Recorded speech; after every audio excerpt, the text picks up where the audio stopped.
Donald Trump et Benjamin Netanyahou doivent être blêmes pour l'heure qu'il est. Ils ont gravement sous-estimé la détermination au combat de l'Iran. Le plan initial n'était pas difficile à deviner. Assassiner d'abord Ali Khamenei, attendre que l'Iran sombre dans la guerre civile, puis instaurer une force pro-américaine pour maintenir le chaos pendant environ 15 jours. Pourtant, le résultat est diamétralement opposé. Non seulement l'objectif n'a pas été atteint, mais ils se retrouvent eux-mêmes pris au piège, incapables de frapper plus fort, incapables de renverser le régime, et dans l'impossibilité totale de battre en retraite, ce que le tandem américano-israélien n'avait pas prévu, c'est que le corps des gardiens de la révolution islamique, autrefois méprisé et calomnié, ne recule plus et mène désormais une contre-offensive d'une puissance redoutable. Leurs missiles gagnent en précision, leur pouvoir de destruction est de plus en plus massif. Lorsque les hauts commandants ont été éliminés et que la chaîne de commandement a été rompue. Cette force a déployé un mode de défense modulaire, c'est-à-dire un système d'opération indépendant par zone géographique. Ce fonctionnement permet aux officiers de rang moyen d'attaquer proactivement des cibles selon des plans préétablis. Malgré les pertes subies par la marine et la défense aérienne, les villes de missiles souterraines ainsi que le système industriel décentralisé maintiennent une capacité de frappe constante, notamment grâce aux drones de petite taille. Mais alors, qu'est-ce que le corps des gardiens de la révolution islamique au juste pourquoi? Malgré des pertes considérables, conservent-ils leur capacité de combat et comment? D'une simple milice improvisée.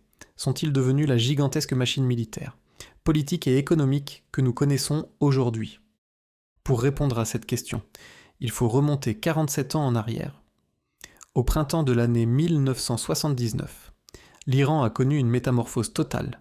La dynastie Pahlavi s'est effondrée, Rouhollah Khomeini est revenu d'exil à Téhéran pour fonder la République islamique. Provoquant la rupture définitive des relations entre les États-Unis et l'Iran, ce vieux chef religieux faisait face à un dilemme de taille. Comment protéger le nouveau régime? L'ancienne armée restait fidèle au régime précédent, et personne ne pouvait garantir qu'elle ne tenterait pas un coup d'État. Parallèlement, les forces révolutionnaires étaient des organisations de gauche, comme les Moudjahidines du peuple, semaient la violence. Tandis que les Kurdes au nord-ouest commençaient également à se soulever, le nouveau pouvoir avait besoin d'une force armée d'une loyauté absolue en mai de cette année-là. Rouhollah Khomeini a ordonné la création du corps des gardiens de la révolution islamique, placé sous l'autorité directe du guide suprême, avec pour mission de protéger la théocratie et d'imposer la volonté révolutionnaire. Dès ses débuts, cette force a fait preuve d'une efficacité redoutable en rétablissant l'ordre et en neutralisant les opposants. Peu de temps après, ils ont été entraînés dans une guerre sanglante de 8 ans. En septembre 1980, Saddam Hussein a déclenché la guerre entre l'Iran et l'Irak, avec pour objectif de stopper l'expansion de la révolution islamique, bénéficiant du soutien des États-Unis, de l'Europe de l'Ouest et des pays du Golfe.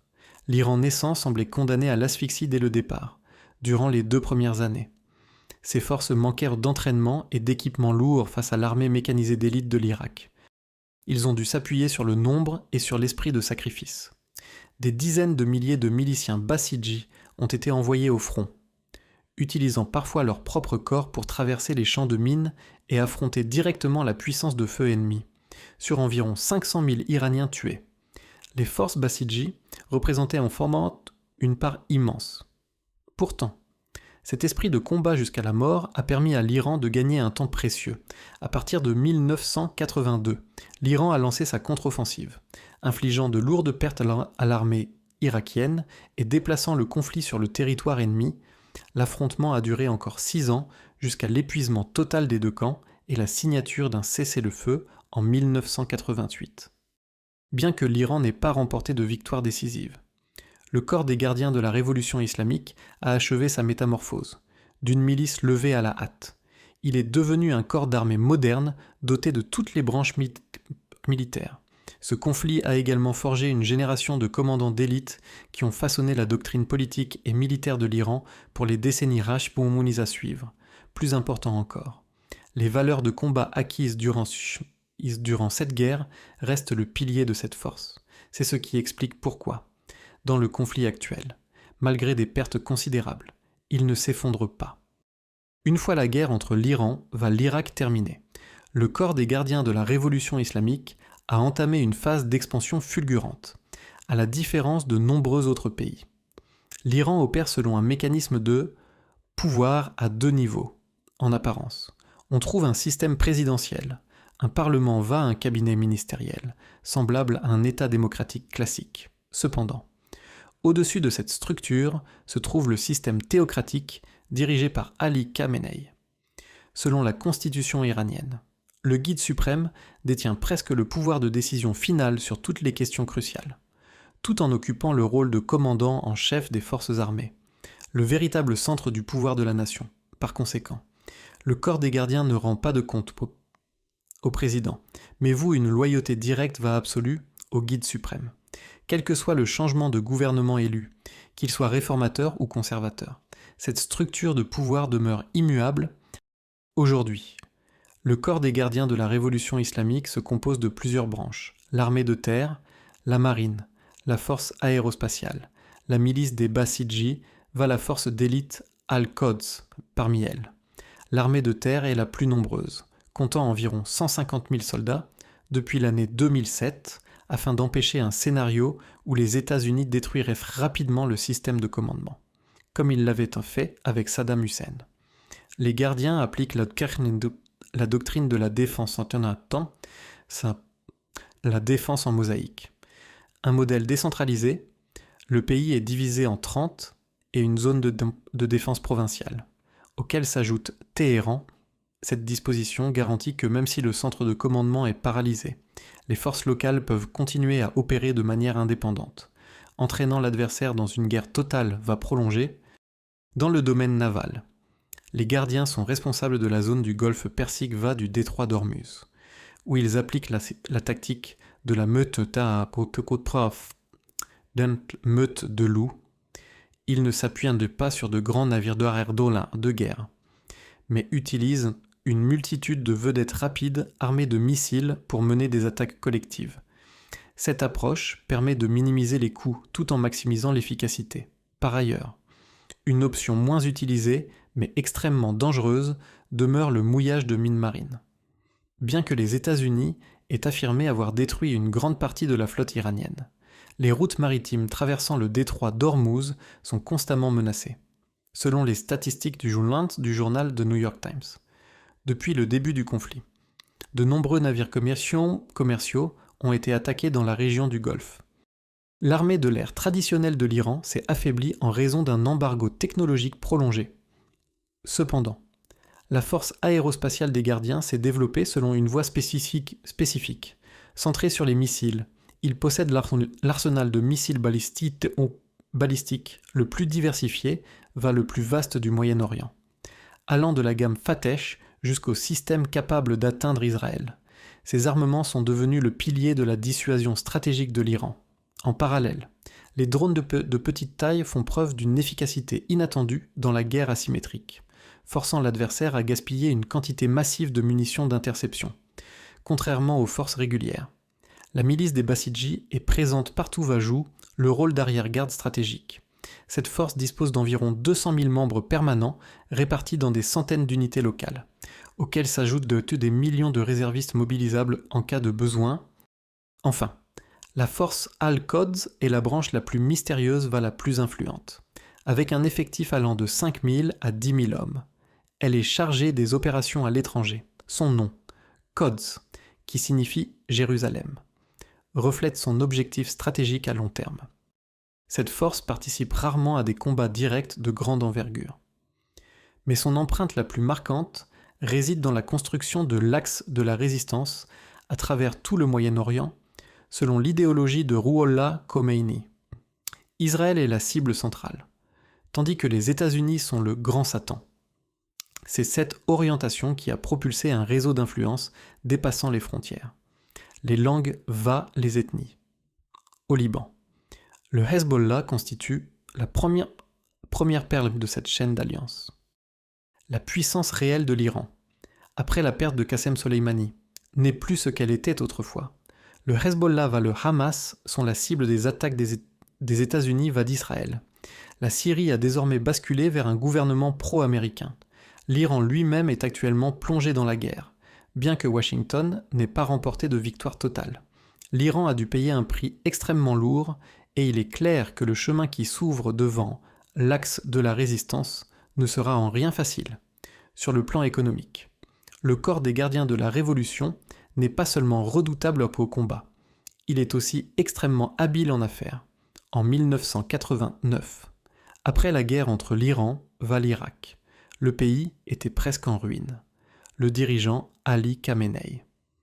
Observant les ingénieurs des gardiens, va le parc de machines de construction inactive, a décidé de fonder une entreprise de construction nommée Khatam al-Anbiya. Au début, il ne réalisait que des travaux d'infrastructure de base comme des ponts des routes, mais par la suite, leurs activités n'ont cessé de s'étendre. Après 35 ans, ce qui n'était qu'une petite équipe de chantier est devenu le plus grand conglomérat économique d'Iran.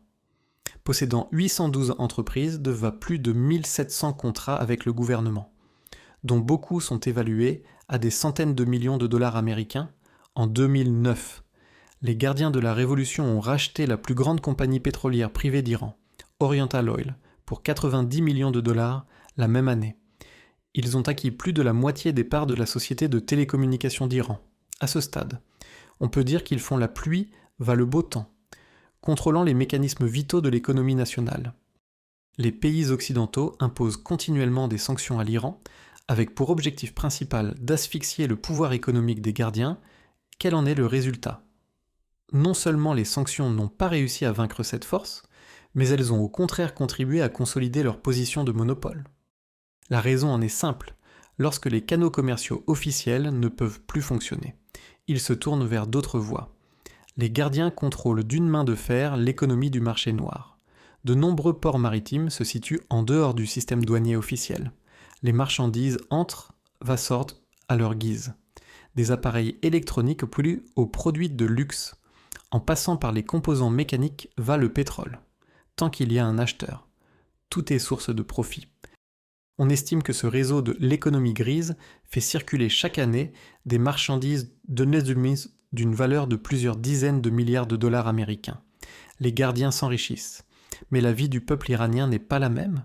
Ce monopole économique joue un rôle majeur dans cette situation. Cependant, c'est ce même système économique qui permet aux gardiens de disposer des ressources nécessaires pour faire face aux sanctions. Le réseau de commerce clandestin garantit l'approvisionnement en matériel sensible.